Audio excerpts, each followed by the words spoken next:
कांग्रेस नेता राहुल गांधी जो कर रहे हैं उससे कई सवाल उठ रहे हैं कि राहुल गांधी ऐसा कैसे कर सकते हैं।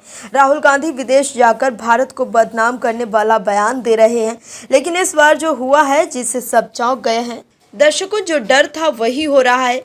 मोदी सरकार को घेरने के चक्कर में राहुल गांधी बयान तो दे देते हैं, लेकिन बाद में उसका खामियाजा देश को उठाना पड़ता है और इस बार भी यही हो रहा है। दोस्तों, राहुल गांधी की बातों से आतंकी भी खुश हो रहे हैं। दर्शकों, समझने की बात यह है कि राहुल गांधी की बातों से भारत का आम आदमी तो सहमत नहीं आ रहा है, लेकिन दर्शकों, समझने की बात यह भी है कि आम आदमी अब कांग्रेस से ही पूछने लगा है कि भाई साहब, ये बताइए कि जब भारत में लोकतंत्र नहीं है तो आपको इतनी सीटें कहां से मिल गई?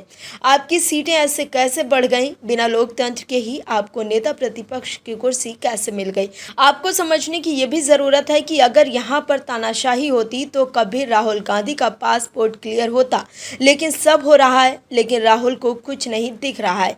अब उनकी भाषा आतंकियों सी हो गई है, तभी तो उनकी भाषा से आतंकी संगठन खुश हो रहे हैं।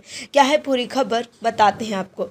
कांग्रेस के नेता और लोकसभा में विपक्ष के नेता राहुल गांधी की ओर से अमेरिका में सिखों को लेकर दिए गए बयान की जहां भारत में बीजेपी से जुड़े सिख नेताओं ने आलोचना की है, तो वहीं अब इसके समर्थन में खालिस्तान की मांग करने वाला आतंकी गुरपतवंत सिंह पन्नू आ गया है। उसने राहुल गांधी के इस बयान का समर्थन किया है।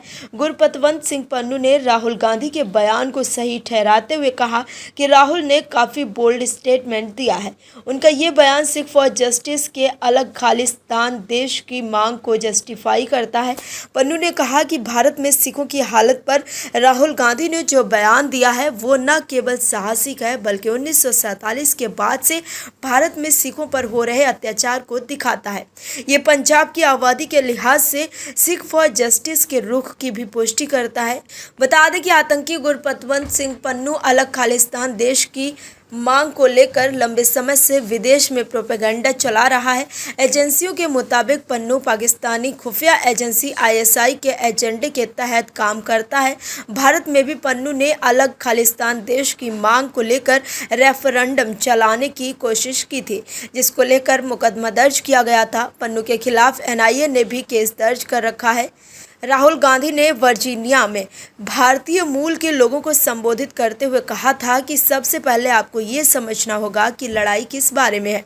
लड़ाई राजनीति के बारे में नहीं है, ये सतही है। आपका नाम क्या है? लड़ाई इस बारे में है कि क्या एक सिख के तौर पर उन्हें भारत में पगड़ी पहनने की इजाज़त दी जाएगी, या एक सिख के तौर पर उन्हें भारत में कड़ा पहनने की इजाज़त दी जाएगी, या फिर एक सिख गुरुद्वारा जा सकेगा। असल मायनों में लड़ाई इसी को लेकर है और सिर्फ इनके लिए नहीं बल्कि सभी धर्मों के लिए है।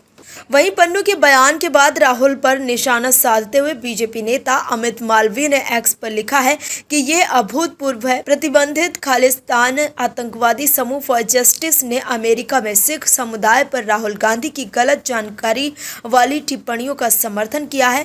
इल्हान उमर के बाद ये भारत विरोधी ताकतों के साथ कांग्रेस की सांठगांठ का एक और उदाहरण है।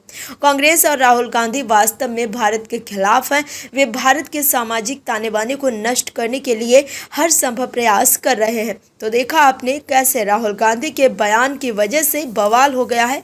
दोस्तों, समझने की ज़रूरत है कि राहुल गांधी ने आंख ही बंद कर ली है और लगातार भारत के जीवंत लोकतंत्र की हत्या कर रहे हैं। Bureau report, OMH news.